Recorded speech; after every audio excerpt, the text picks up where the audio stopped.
Bahas sejarah bareng Arsi di YouTube channel 11 IPS 1 Smansef Depok.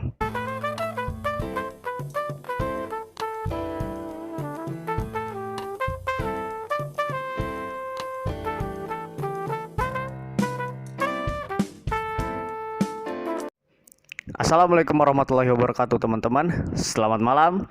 Nama saya Muhammad Arsi Al-Hafiz dari kelas 11 IPS 1 SMA Negeri 7 Depok. Di video sebelumnya, kalian sudah melihat saya membahas tentang latar belakang Renaisan, yaitu membahas tentang sejarah masuknya Islam ke Romawi Timur.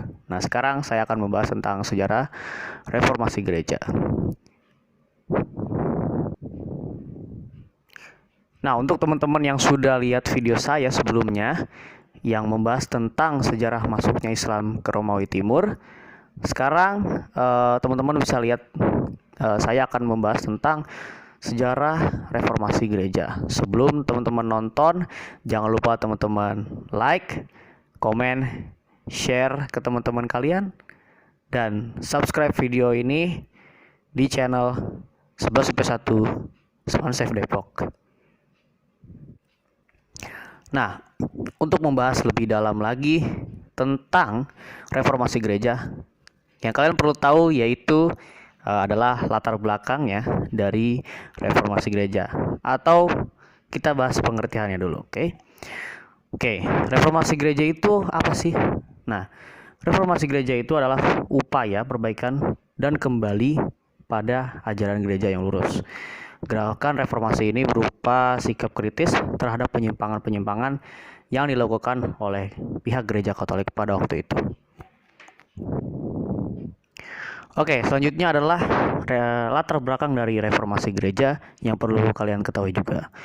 Ya, yang pertama yaitu adalah banyaknya penyimpangan keagamaan diantaranya, yaitu dilakukan pengoyokan oleh pemuka agama kepada petinggi gereja agar mereka memperoleh kedudukan sosial keagamaan, dan paus sebagai bapak suci berperilaku amoral yang menyangkut hubungannya dengan wanita, lalu penjualan surat-surat pengampunan dosa atau yang namanya indulgensias. Oke. Yang kedua, korupsi atas nama negara. Korupsi ini sangat bahaya banget ya. Lalu yang ketiga, pajak-pajak yang memberatkan karena ambisi kekuasaan umum, kekuasaan kaum kebangsawanan lokal. Lalu yang keempat yaitu adalah kebangkitan nasionalisme di Eropa. Yang kelima yaitu perkembangan kapitalisme dan krisis-krisis ekonomi di kawasan Imperium Roma. Oke, kita sekarang akan membahas tentang tokoh-tokoh dari reformasi gereja. Yang pertama adalah Martin Luther. Martin Luther memulai ketika AI membicarakan 99 pernyataan protes terhadap gereja dan lembaga keputusan yang menjual surat-surat pengampunan dosa itu. Martin Luther menilai penjualan surat itu bertentangan dengan ajaran Yesus Kristus.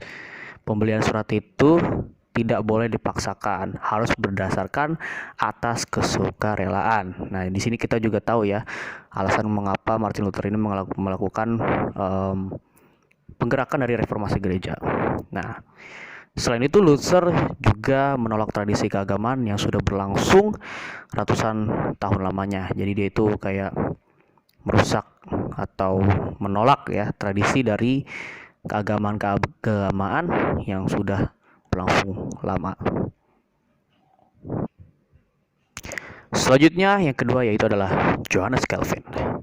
Johannes Calvin ini adalah seorang yang memiliki pemikiran yang kemudian menjadi basis teologis terpenting Protestantalisme adalah adanya gagasan tentang takdir predestination.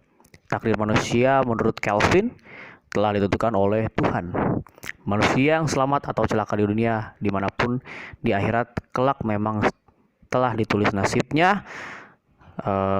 Sedemikian nasib manusia sepenuhnya ditentukan oleh ibadah dan Tuhan. Nah, ini adalah tokoh kedua dari penggerak reformasi gereja setelah Martin Luther, yaitu Calvin. Johannes Calvin. Dari tokoh-tokoh penggerak reformasi gereja, kita akan juga membahas proses terjadinya reformasi gereja. Awal terjadinya reformasi gereja ini muncul atau terjadi di Jerman. Banyak faktor yang menyebabkan terjadinya reformasi gereja di Jerman, yaitu sekitar abad 15 sampai 16, Jerman masih merupakan negara agraris yang terbelakang dibandingkan negara Eropa lainnya.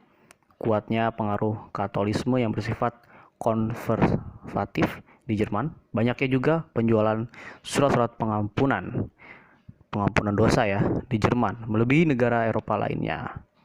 Nah, selain itu juga faktor paling mendasari terjadinya reformasi di Jerman adalah fase transisi ekonomi di Jerman, di mana waktu itu terjadi proses perubahan dari masyarakat feodal menuju masyarakat ekonomi profit atau menuju masyarakat kapitalis. Selanjutnya pembahasan kita yaitu tentang dampaknya dari adanya gerakan reformasi Protestan di bawah Luther dan Calvin. Dampak tradisi sosial dan politik terhadap negara Eropa dan negara-negara Barat pada umumnya menimbulkan Western Christendom, sehingga munculnya negara-negara nasional kecil tanpa memiliki pusat kekuasaan atau gambala politik seperti lembaga keputusan Roma. Dan juga yang terakhir ini adalah reformasi juga mengakibatkan terbelahnya agama Kristen menjadi sekte-sekte kecil seperti Lutherisme, Calvinisme, Anglikanisme, Quakerisme, Katolikisme. Akibat adanya sekte-sekte ini, Eropa terbelah secara keagamaan. Jerman Utara dan negara-negara Skandinavia dan Norwegia menganut Lutheranisme. Skotlandia, Belanda, Switzerland, dan Prancis menganut Calvinisme. Dan negara-negara Eropa seperti Spanyol dan Italia menganut Katolikisme ortodoks. Nah, dari beberapa hal yang sudah saya bahas, semoga kalian semua, teman-teman yang ada di rumah, mengerti bagaimana sih terjadinya atau bagaimana sih munculnya tentang reformasi gereja ini. Dan jangan lupa kalian terus pelajari tentang reformasi gereja, karena ini juga berkaitan dengan sejarah, yang mana sejarah itu tidak boleh dilupakan. Oke, sekian dari saya. Mungkin teman-teman akan bertemu saya lagi di video pembahasan berikutnya. Tetap nonton sejarah, tetap bahas sejarah, dan jangan lupain sejarah. Saya Muhammad Arsy Al-Hafiz mengucapkan sampai jumpa.